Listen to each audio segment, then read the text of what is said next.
The story of George Ritchie begins during World War II, in a time long before near-death experiences were discussed openly, studied scientifically, or shared widely through books and media. At the time, George was a young medical trainee serving in the United States Army. His life revolved around discipline, science, and survival. He was not searching for spiritual experiences, and he had no expectation that his beliefs would be challenged in any dramatic way. In 1943, while stationed at an army base, George suddenly fell gravely ill. What began as a fever quickly worsened into double pneumonia. His condition deteriorated so rapidly that within hours he collapsed and was rushed to the hospital. Doctors worked urgently, but despite their efforts, his heart stopped. George was pronounced dead. Medical records later confirmed that he had no detectable heartbeat for approximately 9 minutes. For the staff present, the situation was clear. A young soldier had died. Preparations began to move his body to the morgue. But according to George, this was not the end. He later described becoming aware that he was no longer confined to his physical body. He said his consciousness felt clear, alert, and intact. He was not confused or dreaming. He felt fully himself. He became aware of the hospital room and noticed doctors and nurses moving around his body. At first, George did not understand what had happened. He attempted to speak to the people in the room, but no one responded. He tried to touch them, but they did not react. Gradually, he realized that they could not see or hear him. As this realization settled in, George said he felt drawn away from the hospital room. He did not describe being pulled violently or forced. Instead, he said it felt natural, almost effortless. He found himself moving through walls and into a dark space, not frightening, but empty. In this darkness, George began to experience something unexpected. He felt an intense emotional awareness. He described encountering states of confusion, despair, and isolation, not as punishment, but as conditions of consciousness.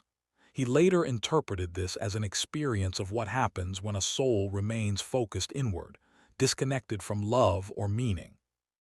Then, according to George, everything changed. He became aware of a radiant presence. He did not describe a face or form at first, but a powerful sense of love, clarity, and understanding. The presence felt personal and intelligent. George later identified this presence as Christ, not because of words spoken, but because of the overwhelming sense of recognition and meaning that accompanied it. He said communication did not occur through spoken language. Instead, understanding was immediate. Thoughts, emotions, and truths were shared instantly, without explanation. George described being taken through scenes of the world, seeing human life from a perspective he had never known. He said he observed people going about their lives, often unaware of the deeper consequences of their choices. He felt a profound sense of compassion rather than judgment. He described being shown that love was not abstract but active, that choices mattered, that inner motives carried weight. Yet he emphasized that what he experienced was not condemnation but clarity. At one point, George said he was shown his own life, not as a list of sins but as moments where love had been present or absent. The experience was deeply humbling. He felt understood completely, without fear, without rejection. Eventually, George became aware that he could not remain in this state. There was no anger or disappointment, only a clear sense that his life was not finished. He was told, again without words, that he needed to return. Suddenly, he felt himself pulled back toward the physical world. At that exact moment, a nurse who had refused to accept that George was dead ran into the morgue, opened his body bag, and administered an injection directly into his heart. George gasped for air and returned to his body. He was alive.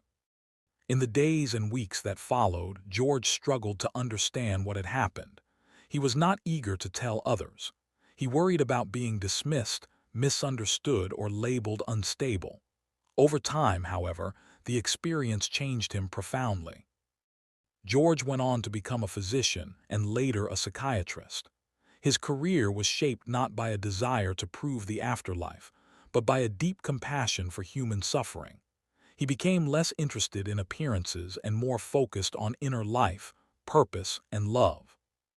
He did not claim that his experience proved heaven in a scientific sense. He acknowledged that others could interpret it differently. What he insisted upon was that the experience felt more real than ordinary waking life, and that it permanently altered how he understood existence. Decades later, George finally shared his story publicly, not as a doctrine but as a testimony. He emphasized humility, caution, and reflection. He encouraged people not to chase experiences, but to focus on how they live.